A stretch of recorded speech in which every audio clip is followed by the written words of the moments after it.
Okay, here we go. Let's clip number 3, first point. This is a good one to watch. Whoops, I'm sorry.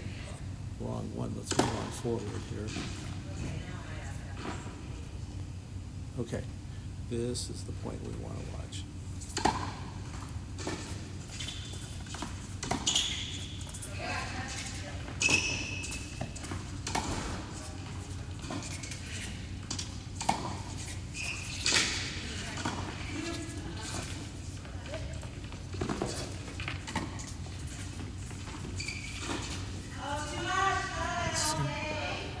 All right, lots of good stuff going on during this point.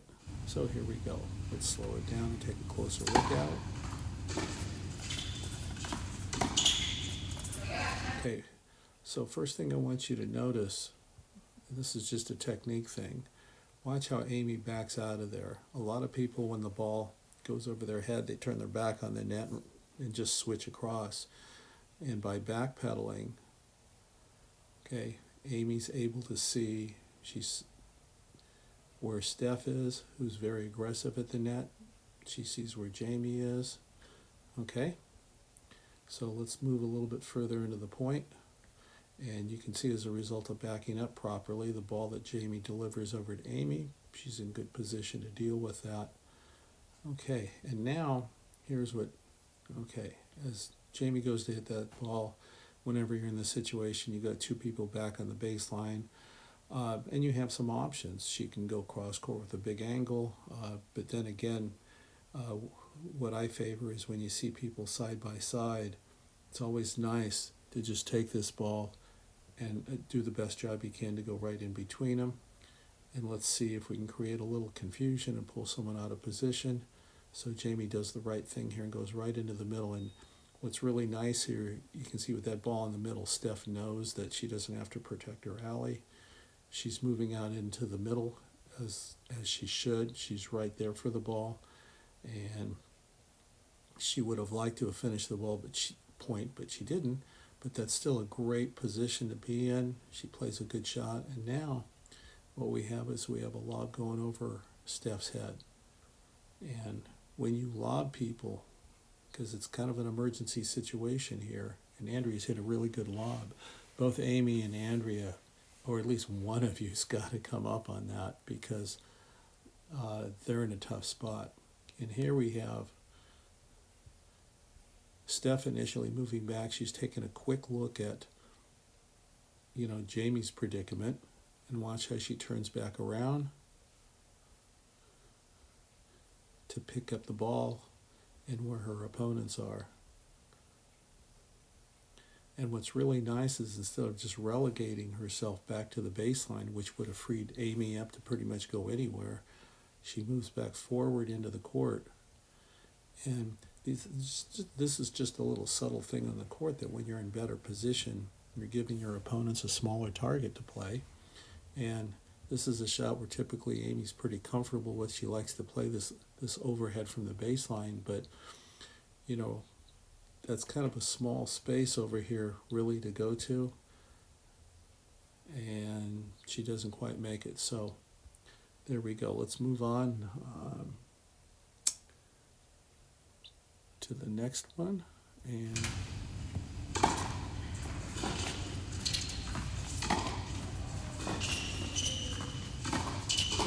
wow, good stuff.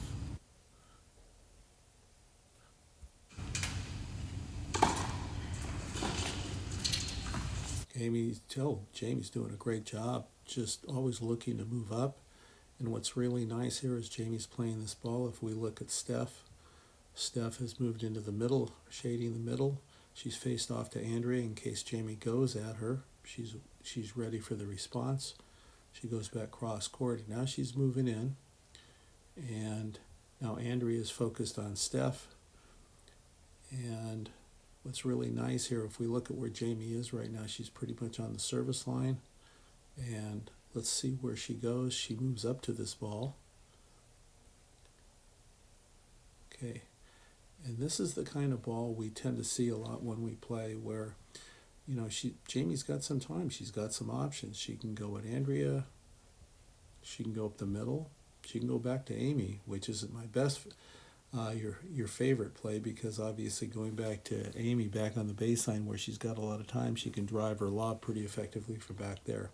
So what Jamie does right here, because she's got a ball, notice how this ball's sitting up, and good rule of thumb, always remember this, whether you get a ground stroke short in the court or a volley, if you feel like it's sitting above the net, go right through that net person's side, because you can hit your hardest ball and give them the least amount of time to react to it, which she does. And there it is. And Andrea, even though she's got good quick reactions, just can't get a racket on that because Jamie was able to play that ball from above the net. Well done. All right.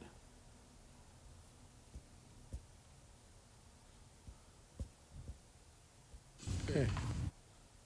All right, let's move on forward here after my little technical glitch there. And let's see what we got.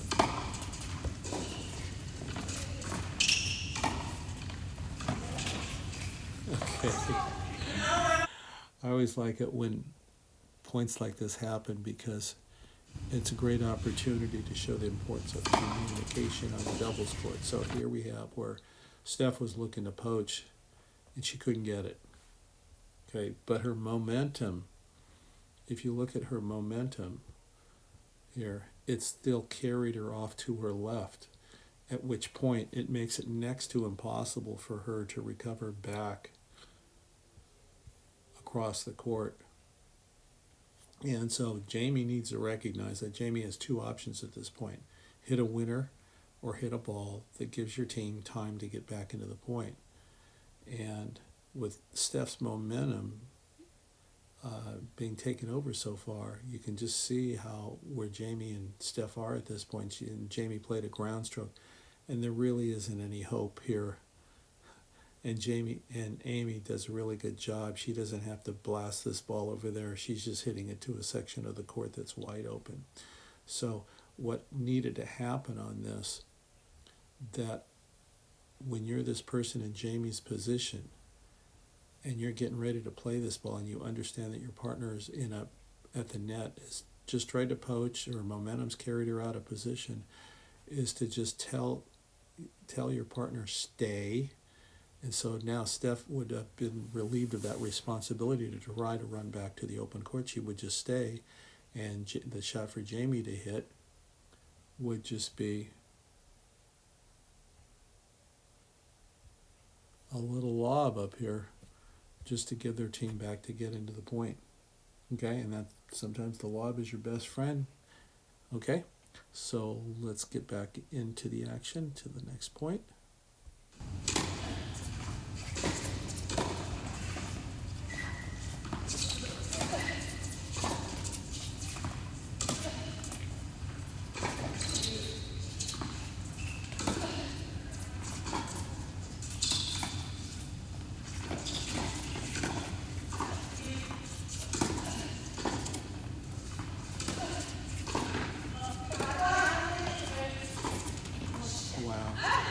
This was like one of the best points of the day.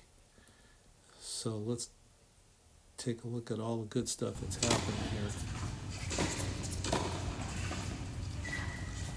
Okay, number one, great response from Jamie off of Amy's ball. And here's Andrea back on the baseline. Obviously, she's got some options here. And what she chooses to do, because Steph is pretty tight to the net, she plays the right ball, and that Steph can't reach. And this would be a good time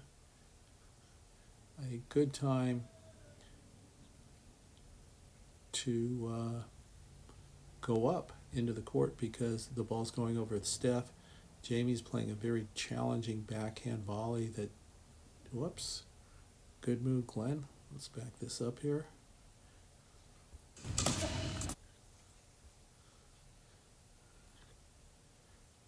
Okay, tough ball that she's able to get out of the air.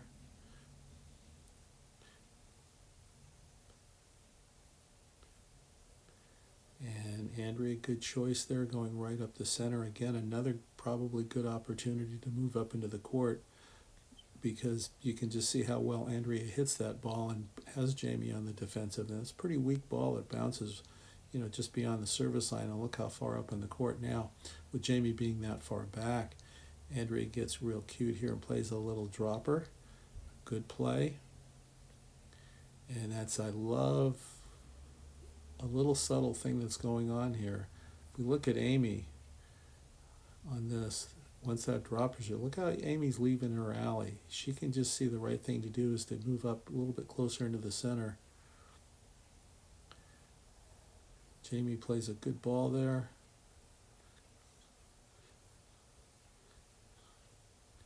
Again, right up the center, Andrea. A lot of times that is actually your winning shot. And look how you force Steph to play from below the net. That was just a real fine shot there. Steph, to her credit, is able to dig it out.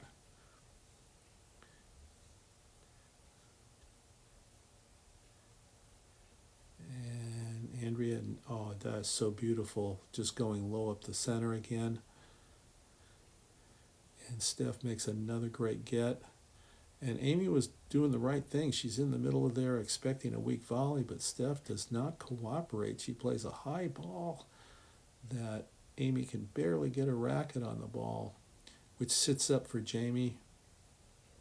And now Jamie does the right thing. She plays an aggressive ball at the person closer to the net, because obviously the play not to make is to go back to the baseline where Andrea is right now, because then Andrea can hit a drive or a lob.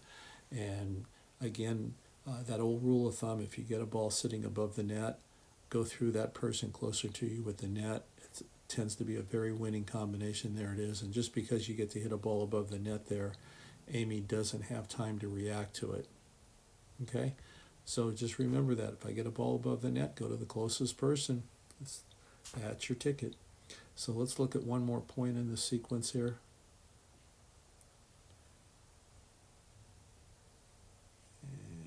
And there we go.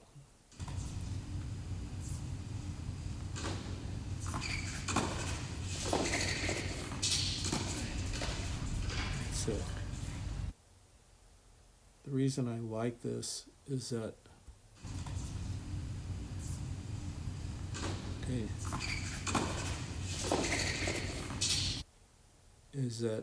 there's no question, from Andrea's point of view, when she gets this ball, what do I do with the ball? It's clear. I'm just going up the middle. I've got opponents side by side.